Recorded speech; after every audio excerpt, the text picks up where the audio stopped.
और अब एक खास बात, देश सहित पूरा विश्व नोवेल कोरोना वायरस रूपी महामारी से जूझ रहा है। कई शहरी क्षेत्रों में धारा 144 लगा दिया गया है। ऐसे में आरजे रमझाझर भी आपसे अपील करता है, बिना कारण घरों से ना निकलें, समय समय पर हाथ अपना साबुन से जरूर धोएं और बेवजह फैल रही अफवाहों से दूरी बनाए रखें। यकीन माने, भारत सरकार सहित शासन प्रशासन इस महामारी को जड़ से उखाड़ने में जल्द ही कामयाबी पालेगी।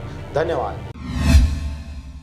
नमस्कार, आप देख रहे हैं आरजे रमझाझर और मैं हूं पुखराज सिंह। बलौदाबाजार कलेक्टर एसपी ने सुकमा में हुए शहीद जवानों को दी श्रद्धांजलि। कलेक्टर एसपी ने आपातकालीन सेवाओं में लगे सभी विभाग के अधिकारी कर्मचारियों के प्रति किया आभार व्यक्त। देखिए यह रिपोर्ट। बलौदाबाजार जिला कलेक्टर कार्तिकेय गोयल एवं पुलिस अधीक्षक नीतू कमल ने सुकमा में शहीद हुए जवानों को मौन श्रद्धांजलि दिया। इस दौरान अपर कलेक्टर जोगेंद्र नायक, अतिरिक्त पुलिस अधीक्षक निवेदिता पाल, एसडीओपी सुभाष दास एवं अन्य पुलिस के अधिकारी एवं जवानगण उपस्थित रहे।